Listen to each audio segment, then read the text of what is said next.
तयार झाली आपली अतिशय चविष्ट आणि मसालेदार मटण बिर्याणी. चवीला अप्रतिम लागते. नक्की बनवून बघा. आवडल्यास लाईक, कमेंट आणि सबस्क्राईब करा फ्रेंड्स. आज मी बनवणार आहे मटण बिर्याणी. मटण बिर्याणीसाठी इकडे बघा मी 3 पाव मटण घेतलेलं आहे. अर्धा किलो रॉयल बासमती तांदूळ आहे.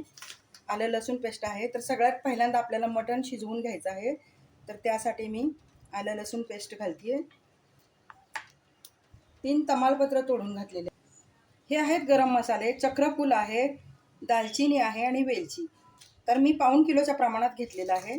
ते पण आपण घालूया. 9-10 काळी मिरी आहे, ती मी कुटून घेणार आहे. काळी मिरी घालूया.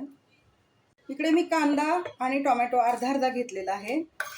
आता आपण शिजवून घेण्यासाठीचं हे साहित्य मी वापरत आहे. आपण मीठ घालणार आहोत 2 चमचे. 1 चमचा हळद घालूया. 1 चमचा मी तेल घालणार आहे आणि हे छान आता मऊसूत असं शिजवून घेणार आहे.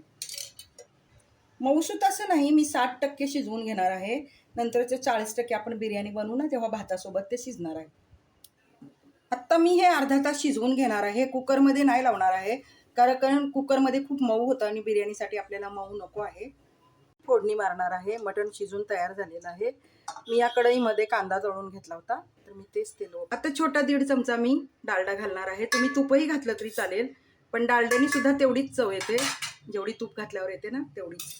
हे सगळे गरम मसाले परत एकदा मी शिजवताना घातले होते आणि आत्ता परत घालते.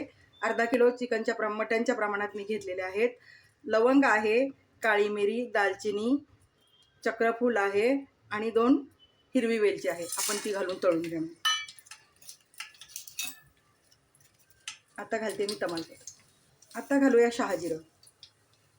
मसाले तळून झालेले आहेत. आता आपण कांदा घालूया आणि कांदा लालसर तळून घेऊया. आता घालूया हळद. कांदा लालसर तळून झालाय. आता घालते मी मिरचीचा ठेचा. तुम्ही तिखट घातलं, लाल तिखट घातलं तरी चालेल. आता परत आपण 1-1.5 चमचा आलं लसूण पेस्ट घालूया.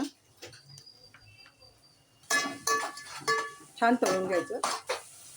आता घालते मी पुदिना आणि कढीपत्ता आहे. पुदिना घेतलेला आहे. अर्धा टोमॅटो घालूया. आता घालूया शिजवलेलं मटण.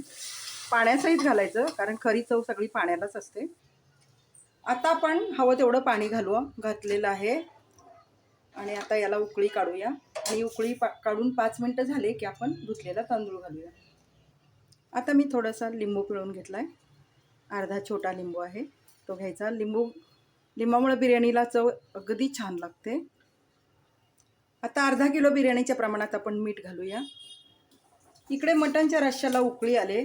आत्ता मी तांदूळ घालून घेते. बासमती तांदूळ आहे, पाहू शकता. हे बघा केवढा लांब तांदूळ असतो आणि चवीला अप्रतिम असतो. तर हाच तांदूळ घ्या किंवा बासमतीतला कोणताही प्रकार चालेल. आता मसाले घालूया.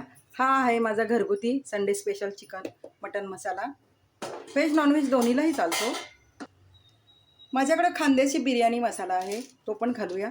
या मसाल्यामुळे ना कोणतीही भाजी खूप छान होते. भाजी, बिर्याणी, पुलाव, मसाला भात. आता मी मंद आचेवरती 15 मिनटं बिर्याणी शिजवून घेणार आहे. तर मी झाकण ठेवते आणि झाकण ठेवून आपण मंद आचेवरती 15 मिनटं शिजवून घेऊया.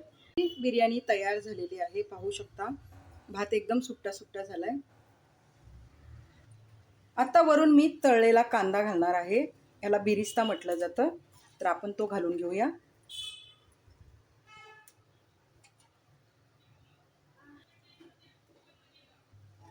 एक छोटीशी वाफ काढूया.